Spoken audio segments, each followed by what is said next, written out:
Hello दोस्तों, स्वागत है मेरी नई वीडियो में। तो आज मैं जा रहा हूँ हल्द्वानी से रानीखेत। तो आप देख रहे हैं कितने अच्छा व्यू है यहाँ पर सुबह सुबह के टाइम पे।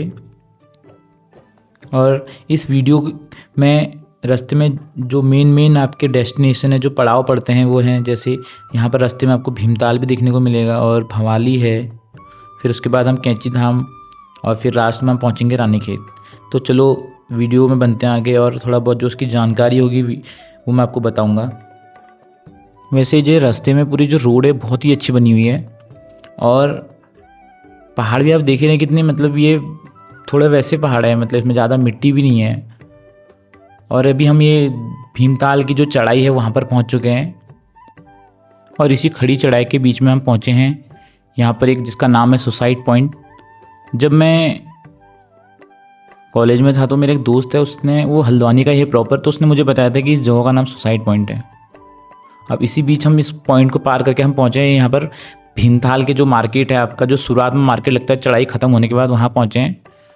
और अगर मैं भीमताल के बारे में बात करूँ तो भीमताल वैसे मेनली एक हिल स्टेशन भी है, और जो मेनली आपका जो भीमताल के लिए जो आपका जो ताल है इसमें उसके लिए फेमस है, उसी के नेम पे यहाँ पर इसका नाम भीमताल है। और जब ये ताल की शुरुआत होती है मार्केट के बाद, तो मार्केट के एंड के बाद यहाँ पर एक मंदिर है, और भीमताल से लगभग 11 किलोमीटर दूर ही आपका जो भवाली है, जहाँ पर जो मतलब ये भवाली वैसे फ्रूट्स के लिए ज़्यादा फेमस है। यहाँ पर बहुत तरह तरह के फ्रूट्स होते हैं।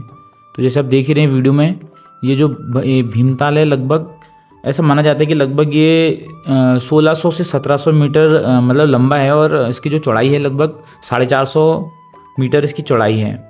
और ये हमारे जो कुमाऊं रीजन है उसका सबसे जो गहरा आपका ताल भी है, लगभग 26 से 27 मीटर इसकी जो गहराई है। और इसी जो भीमताल के बीच में एक आपका वहाँ पर एक द्वीप है जिसमें एक रेस्टोरेंट, और उसी के बगल में शिवालय में शिव जी का वहाँ पर एक मंदिर भी है। वैसे मेनली जितने भी लोग भीमताल आते हैं वो ज़्यादातर बोटिंग के लिए आते हैं। बोटिंग राफ्टिंग तो यहाँ पर होती नहीं है, पर मेनली बोटिंग ही होती है यहाँ पे, क्योंकि बहुत बड़ा ताल है इसलिए यहाँ पर सब मेनली बोटिंग होती है। और जो हल्द्वानी के लिए जो पानी जाता है तो ये भीमताल से जाता है। यहाँ पर मतलब छोटी छोटी नहरें बनी है इसमें, जहाँ से मतलब ये पानी जो वाटर सप्लाई होता है पूरे हल्द्वानी के लिए जाता है, और पीने का पानी भी यहीं से सप्लाई होता है हल्द्वानी में। और अगर अभी लास्ट में अगर आप एंड में देखोगे, जब ये भीमताल आपका यहाँ से अगर हम हल्द्वानी से आगे को जाएंगे तो लास्ट जो भीमताल एंड होता है तो वहाँ पर काले कलर के और गहरे नीले कलर के वहाँ पर के कमल भी हैं। अभी तो इसमें पानी उतना है नहीं, पर जैसे भी बरसात के सीज़न के बाद जब आपका जब बारिश होती है उसके बाद इसमें पानी बहुत ज़्यादा भर जाता है, और आप देख ही रहेंगे उसका जो पानी है वैसे गहरा नीले रंग का है। अब जब मैं इससे पहले आया था तो यहाँ पर रोड की जो कंडीशन है बहुत ही बेकार थी, जगह जगह पे गड्ढे थे, पर अभी रोड बहुत अच्छी बन चुकी है इसमें। अगर कोई भी यहाँ पर घूमना आना चाहता है तो यहाँ पर आ सकते हैं, क्योंकि रोड बहुत अच्छी कंडीशन होगी। और यहाँ पर जो पर्यटन विभाग है उन्होंने इसमें बहुत अच्छे से ध्यान दिया है। इसमें इंटरलॉक टाइलिंग भी लगी है आगे जाके, और साइड में जो बैरियर लगे हैं, मतलब पहले से इसकी कंडीशन बहुत अच्छी कर दी। जैसे इसमें लास्ट में जो किनारे साइड में इसमें क्या होता था, गंदगी रहती थी बहुत, पर अभी जब मैं देख रहा था उसमें गंदगी इतनी है नहीं, अच्छे से साफ़ सफाई कर दी गई है इसकी। तो वो अच्छी कंडीशन कर दी है, मतलब कुल मिला के पहले से जैसे इसकी कंडीशन थी उससे हिसाब से अभी इसकी कंडीशन बहुत अच्छी कर दी गई है।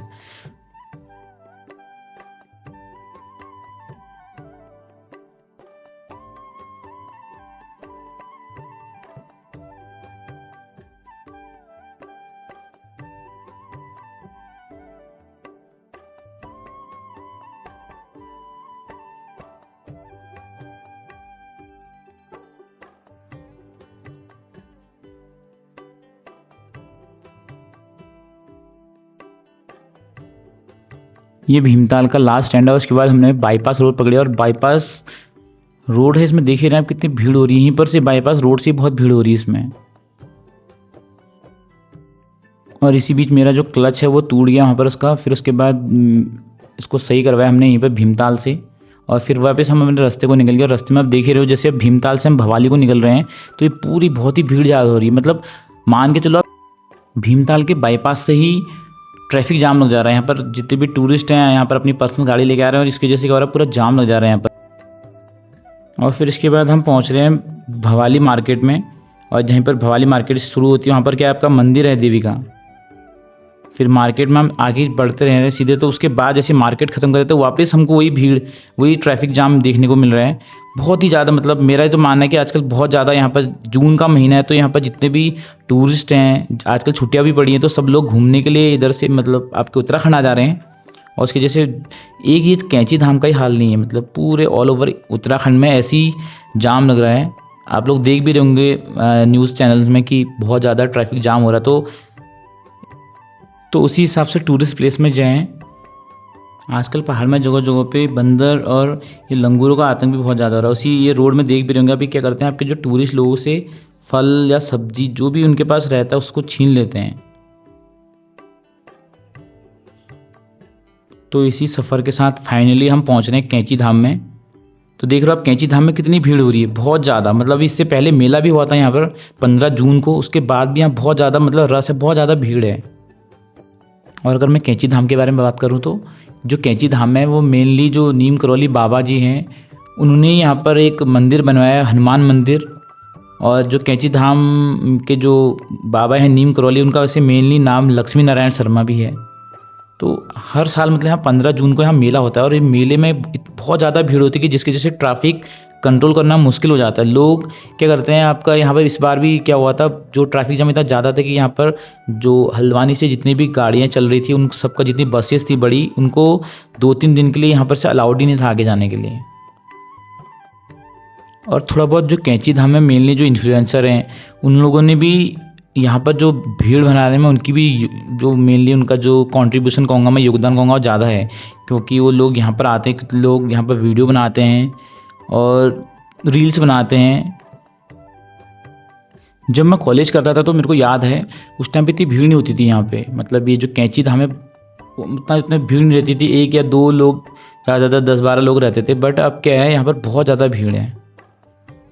और ये भीड़ का मेन कारण है जब से यहाँ पर स्टीव जॉब और मार्क जुकरबर्ग और जो आपके क्रिकेट प्लेयर है विराट कोहली वो आए, तो यहाँ पर तब से बहुत ज़्यादा भीड़ हो गई यहाँ पे।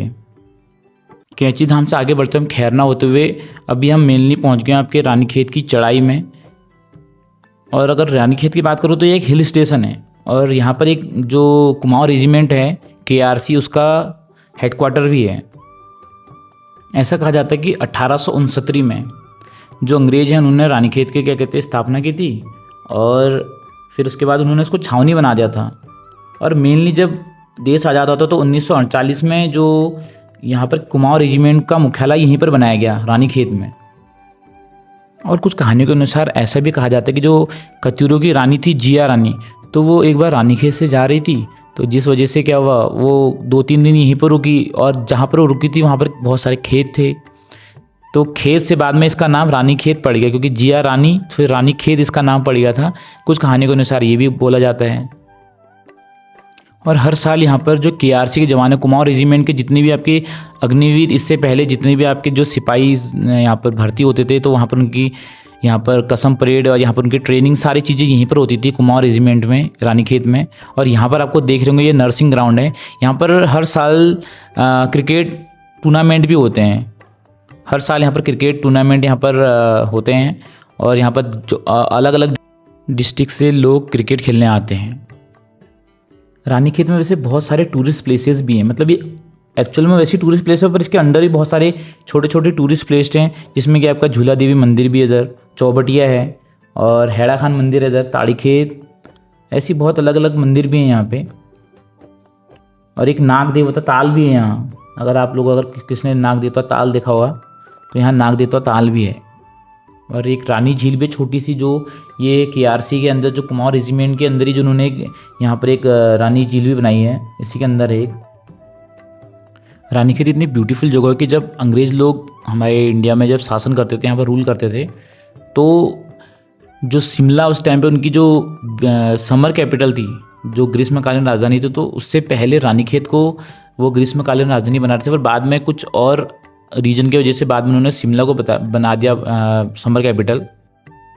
तो फाइनली हम पहुंच चुके हैं सोमनाथ ग्राउंड में। तो ये वो ग्राउंड है जहां पर हर साल जो कुमाऊं रेजिमेंट के जितने भी सिपाही होते हैं, या मेनली अभी प्रेजेंट कंडीशन में जितने भी अग्निवीर हैं, यहाँ पर उनकी ट्रेनिंग होती है यहाँ पर वो आपको कसम परेड करते हुए दिख जाएंगे जिस टाइम पर उनका फाइनल परेड रहती है ये, और यहीं पर इसके आसपास ही आपको दिख जाएंगे। और यहाँ पर आपको लास्ट जो इसका अंतिम पड़ाव बोलते हैं, यहीं पर जो सामने अगर देख रहे होंगे ये जो गेट है सामने जो रेड कलर का है, यहीं पर उनका अंतिम पड़ाव होता है। और यहाँ पर उसके बाद वो एक ट्रेनी से एक प्रॉपर सिपाही बन जाते हैं कुमाऊं रेजिमेंट में। ये जो आपको दिख रहा होगा कुमाऊं रेजिमेंट सेंटर करके, इसके जस्ट अपोजिट साइड यही है आपका जो रेड कलर का जो गेट है, ये इनका अंतिम पड़ाव।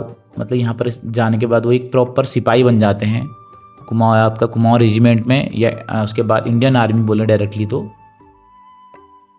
रानीखेत में एक जगह पे भूत बंगला भी है। मतलब वो जो ब्रिटिश के टाइम पे एक उन्होंने जो बिल्डिंग बनाई थी, तो वहाँ पर जो ब्रिटिशर्स रहते थे, अधिकारी रहते थे उनके, तो उनके साथ उनकी वाइफ और उनके साथ कुछ इंसिडेंट हो गया, तो जिसकी वजह से वहाँ अभी भी मतलब एक जो फीमेल की आवाज़ आती है रात को रोने की। तो आशा करता हूँ कि आपको मेरी ये वीडियो पसंद आई होगी।